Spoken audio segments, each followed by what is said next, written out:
Hey guys, it's time for another Math Easy solution. It's MFA again, coming back at you with another NBA video. This one is, when should you hack a Shaq? When should you intentionally foul a poor free throw shooter in order to help your team win the game? So basically, a quick overview. This was started in the 1999-2000 season by Dallas Mavericks head coach Don Nelson. Basically, he made his team intentionally foul Shaquille O'Neal because he was a poor free throw shooter. So the question is, though, when is it beneficial for a team to intentionally foul an opponent? It obviously all depends on the person who you intentionally foul and how well they shoot free throws. So let's take a look at some numbers and see some examples.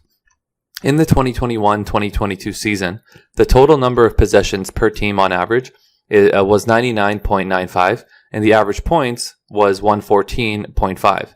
So if you take the 114.5 points and divide it by the 99.95, it gives us 1.146 points per possession. So if you intentionally foul Steph Curry, for example, is it benefiting your team or not? Let's quickly take a look at his free throw percentage. He shot 92.3% in that season from the free throw line. If you intentionally foul him, he will take 2 free throws and score 92.3% of them. You take 2 and multiply it by 0.923, which comes out to 1.846 points every time you foul Steph Curry intentionally. In other words, that's 1.846 points per possession, which is significantly higher than the 1.146 across the league average. So this means you should definitely not foul Steph Curry intentionally, because he'll definitely make you pay.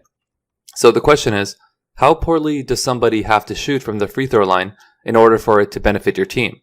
So what we have to do is make a little equation here. We take the 1.146 points per possession, and then we set it to equal 2x. The x is the free throw line percentage. So the free throw percentage is multiplied by 2 because there are 2 free throw attempts you get every time you get fouled. So you solve for x and get 0.573. The conclusion: if you intentionally foul a free throw shooter who shoots below 57.3%, it'll benefit your team. But you do put some of your players at risk for fouling out, so you have to be cautious of that when you're using this strategy.